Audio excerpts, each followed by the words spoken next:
ওকে, আমি দেখতে পাচ্ছি যে আপনার যে সদস্যপদের ব্যালট নাম্বার সেটা হচ্ছে আপনি চশমায় এভাবে লিখে বের হয়েছে, কারণটা কি বা কেন এই কাস্টমাইজ চশমা? ঢাকা বিশ্ববিদ্যালয়ে আমরা সদস্য পদপ্রার্থী।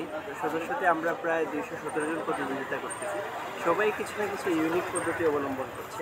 তো সেটা হচ্ছে আমার একটা ইউনিক পদ্ধতি। জানেন ২১৭টা ব্যালটের মধ্যে ব্যালট মনে রাখা খুব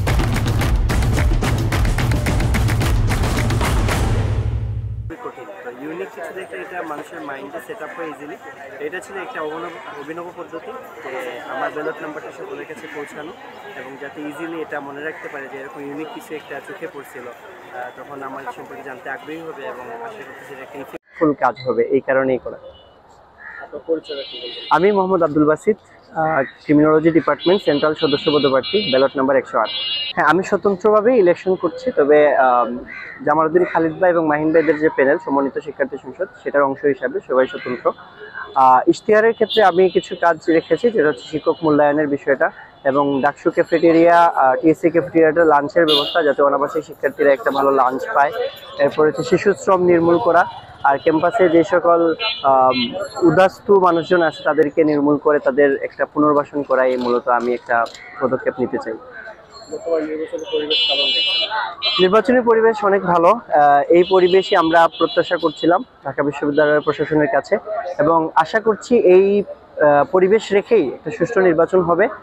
আর সুষ্ঠু নির্বাচনের জন্য আমরা প্রশাসনকে বারবার অনুরোধ করেছি এবং তারা যথাযথ কাজ করেছেন। বলতে গেলে পরিবেশটা ভালো এবং এই পরিবেশেই আমরা নির্বাচনটা প্রত্যাশা করছি। যদি প্রতি বছর হইতো তাহলে তো আমি যেহেতু এখন 4th ইয়ার 4বারই সুযোগ পাইতাম আশা করছি। আর আমরা আশা করছি এবার যদি সুষ্ঠু একটা নির্বাচন হয় এবং যোগ্য মানুষরা এই জায়গায় আসে, তাহলে আমরা এটা নিশ্চিত করতে পারি যে হচ্ছে প্রতি বছর সামনে থেকে ডাকসু হবে এবং প্রতি বছর যদি ডাকসু হয় তাহলে দেখা যাবে আমাদের স্বচ্ছ মানুষজন আসবে এই জায়গায় এবং এটাকে প্রতিনিয়ত কন্টিনিউ ধারা অব্যাহত রাখবে, এটাই আমাদের প্রত্যাশা। এই কারণে একটা ভালো নির্বাচন, এই নির্বাচনটাকে আমাদের সফল করতেই হবে।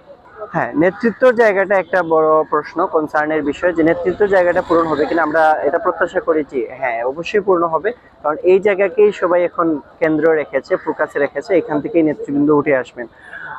আর জাতীয় নির্বাচনের বড় একটা ভূমিকা রাখবে বলে আমি আশা করি, কারণ হচ্ছে এখানে আপনি দেখেন যে সকল রাজনৈতিক দলগুলো আছে তাদের অঙ্গ সংগঠনগুলো এখানে, ছাত্র সংগঠনগুলাই প্রার্থিতা করছে।